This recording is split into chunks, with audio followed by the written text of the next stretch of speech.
Good evening.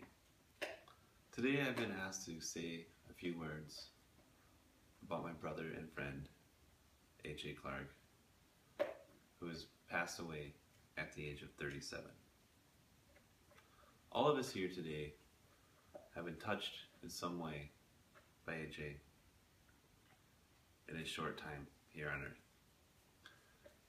A.J. was someone that loved his friends and family and wanted to change the world, and had an awesome sense of humor.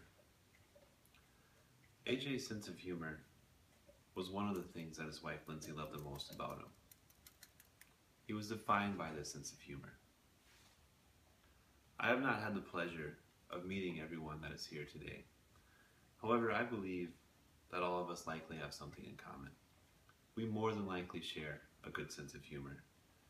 You had to have a good sense of humor to be friends with AJ. An example of his unusual sense of humor was given to me by his wife Lindsay.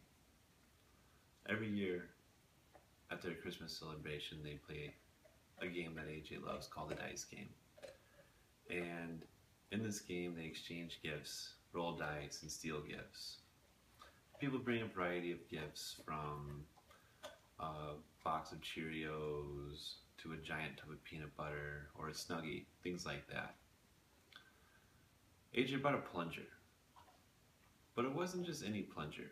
This plunger had a particular shape, and that shape was one that looked like something that you'd have to have delivered to your home from the back of a magazine and hidden in a dresser.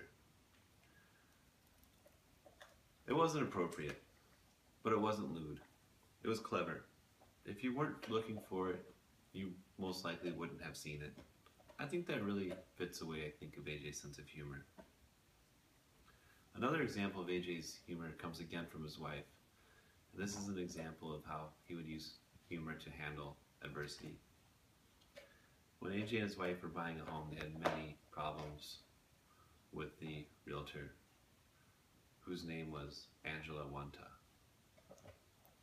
Lindsay came home one day in tears, and AJ cheered her up by saying the following words: "Angela Wanta, punch in the face." Again, not appropriate, but again, funny.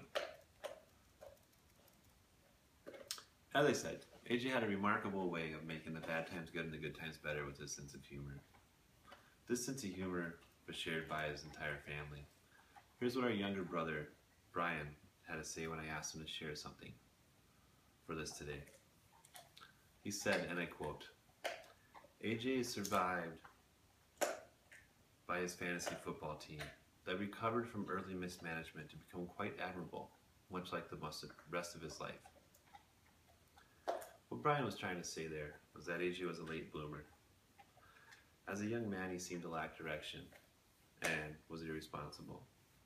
After dropping out of college and bouncing around from job to job, he found himself and started doing what all of us have to do: going to work, paying his bills.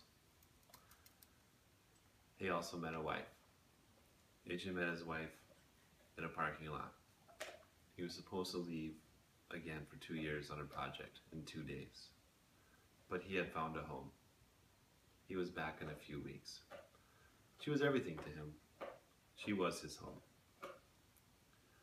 According to Kyle Herrick, a dear friend and former roommate of AJ's career in the energy field began under pretty auspicious terms. AJ drove from Duluth, New Mexico in a car that most of us would not even take to work, let alone across the country. It barely ran. In fact, it died literally on the border of the town that AJ was supposed to get to for his job. He would say that it seemed like the car was just destined to make it that far. I think AJ being able to make that trip showed a great deal of belief in himself. Belief that he could start a new career, belief that he could be happy without the comforts of home, and an apparent belief of his hitchhiking ability. He believed in himself. He was a confident guy. He believed that he could make anything better. As his dad Victor would say, AJ was never willing to accept the status quo.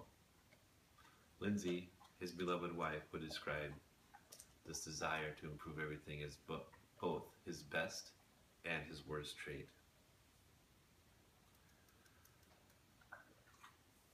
If AJ was here right now, he would somehow turn this into something clever or something funny.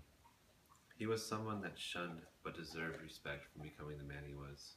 AJ tried his entire life to improve things. He wanted to make the world a better place. I believe he did.